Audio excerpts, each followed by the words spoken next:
नमस्कार, मैं हूं आपके साथ उमा पाल और आप देख रहे हैं स्टार न्यूज प्लस। आइए अब रुक करते हैं आज की कुछ खास खबरों पर। तब तक आप बने रहिए मेरे साथ स्टार न्यूज प्लस पर। और हाँ, चैनल को लाइक और सब्सक्राइब करना ना भूलें। धन्यवाद।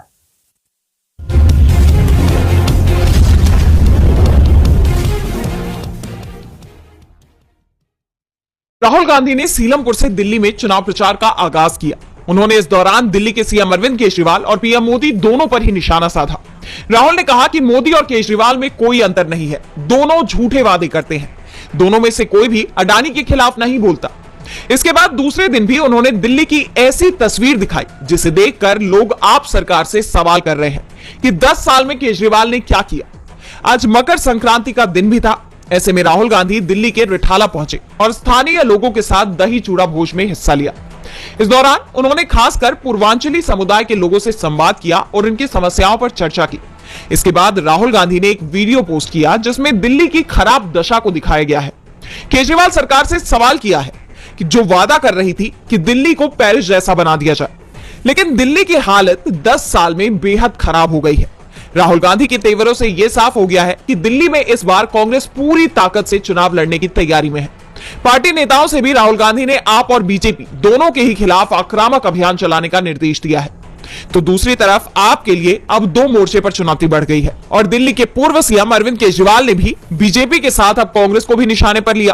केजरीवाल ने कहा कि राहुल गांधी ने मेरे खिलाफ बहुत कुछ बोला, पर मैं उनके बयानों पर कोई टिप्पणी नहीं करूंगा। उनकी लड़ाई कांग्रेस बचाने की है, मेरी लड़ाई देश बचाने की है। केजरीवाल के इसी बयान पर बीजेपी आईटी सेल के प्रमुख अमित मालवीय ने जवाब दिया था कि देश की चिंता बाद में करो, पहले नई दिल्ली सीट बचाओ। इसी को लेकर केजरीवाल ने बीजेपी और आप पर सवाल उठाए हैं। केजरीवाल ने बीजेपी पर भी हमला किया है और कहा है कि बीजेपी के नेता वोट खरीदने की कोशिश कर रहे हैं। जनता बीजेपी से साड़ी, जूते, जैकेट, पैसे, सोना सब कुछ ले ले, लेकिन अपना वोट नहीं बेचे। चूड़ा भोज को लेकर पहले से ही बिहार की सियासत में हलचल मची हुई थी। इंतजार 15 जनवरी को पशुपति पारस के घर होने वाले आयोजन पर था, लेकिन उससे पहले ही एनडीए के अंदर दरार खुलकर सामने आ गई है। खासकर नीतीश कुमार के साथ चिराग पासवान ने जो किया, उसने तो सियासी गलियारों में नई चर्चाओं को जन्म दे दिया है। जानकारों का कहना है कि चिराग ने बीजेपी आलाकमान के इशारे पर ऐसा किया है। दरअसल मकर संक्रांति के अवसर पर केंद्रीय मंत्री चिराग पासवान के यहां आयोजित दही चूड़ा भोज के लिए मुख्यमंत्री नीतीश कुमार पहुंचे थे, लेकिन बगैर कुछ खाए ही वापस लौट गए। नीतीश के पहुंचने के बाद भी चिराग वहां पर मौजूद नहीं थे और फिर बिना मिले ही एलजेपीआर ऑफिस से नीतीश कुमार वापस लौट गए। नीतीश ने पूर्व केंद्रीय मंत्री एलजेपी के संस्थापक रामविलास पासवान के चित्र पर पुष्प अर्पित किए और फिर वहां से निकल गए।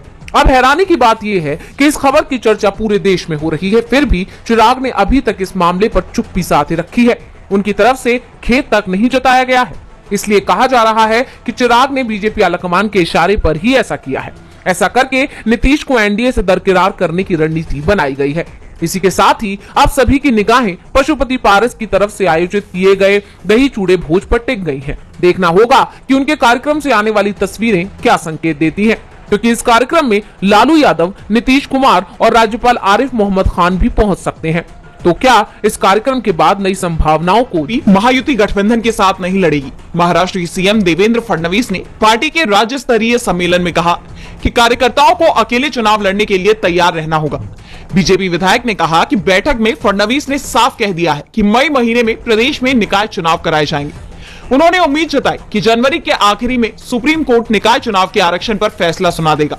उसके 100 दिन बाद निकाय चुनाव कराए जा सकते हैं। राज्य के 29 नगर निगम, 257 नगर परिषद, 26 जिला परिषद और 289 पंचायतों में चुनाव होंगे और इस चुनाव में बीजेपी अकेले चुनाव लड़ेगी। वो किसी भी दल के साथ गठबंधन नहीं करेगी। वैसे जिन निकाय में चुनाव होगा उसमें सबसे महत्वपूर्ण बीएमसी का चुनाव होना है, जहां आज तक बीजेपी अपना मेयर नहीं बनवा पाई है।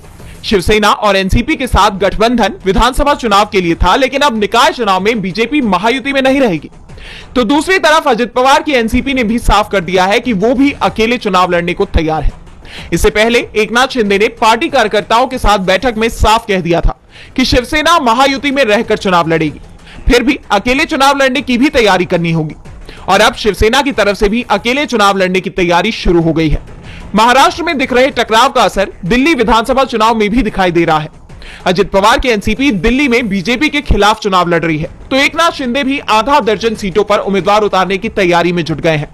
संकेत साफ है, बीजेपी सहयोगी दलों को कमजोर करने की जो साजिश रचती दिखाई दे रही है, उसके बाद उसके सहयोगी ही उसकी चुनौती बनते दिखाई दे रहे हैं। भले ही महाराष्ट्र में विधानसभा चुनाव खत्म होने के बाद सरकार बन गई हो, लेकिन पार्टी नेताओं की बयानबाजी थमने का नाम नहीं ले रही है।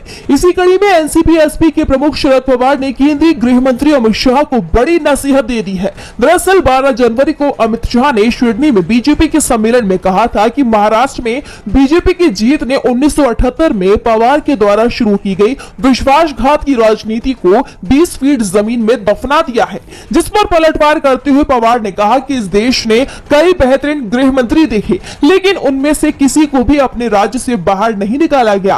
उनका इशारा सोहराबुद्दीन शेख मामले में 2010 में शाह को 2 साल के लिए गुजरात से बाहर निकाले जाने की ओर था, जिसमें 2014 में शाह को सभी आरोपों से बरी भी अब कर दिया गया है। शरद पवार ने कहा कि 1978 में मैं सीएम था, तब राजनीति में पक्ष विपक्ष के बीच इतनी कटुता नहीं थी।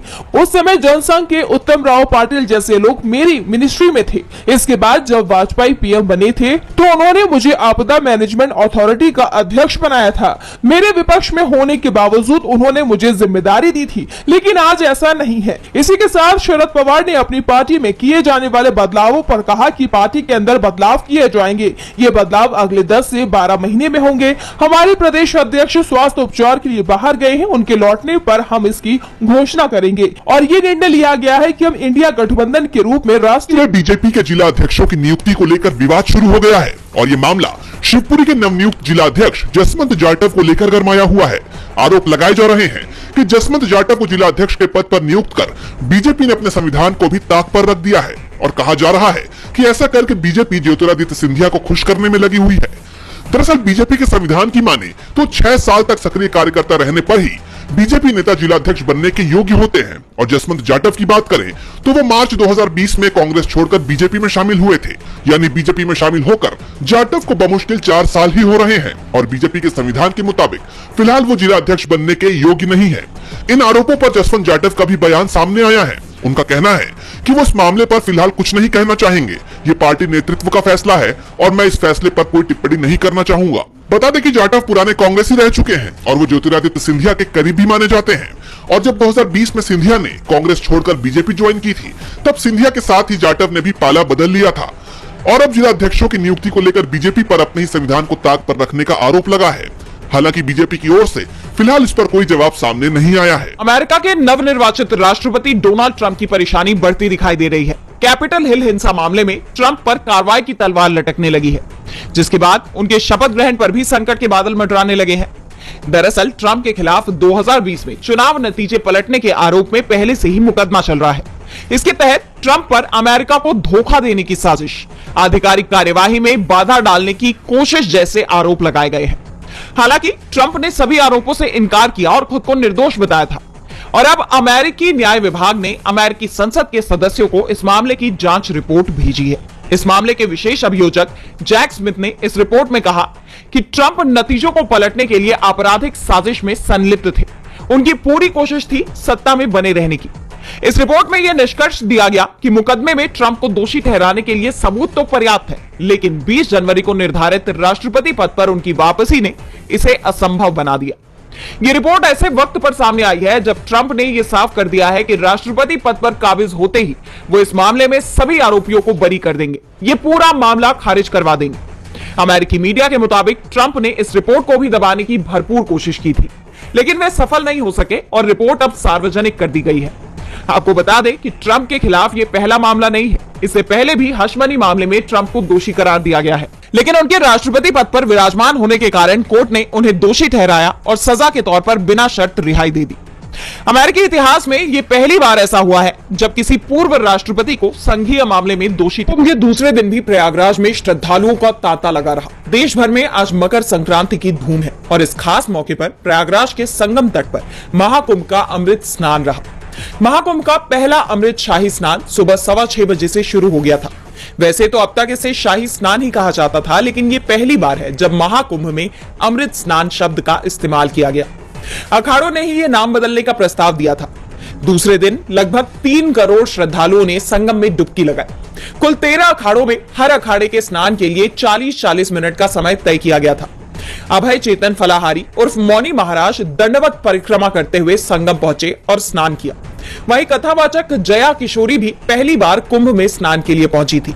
उन्होंने कहा कि हम अपनी संस्कृति, धर्म और संस्कार पूरी दुनिया को दिखा रहे हैं, जिससे युवा आकर्षित हो और उनका ध्यान भगवान और भक्ति से जुड़ सके।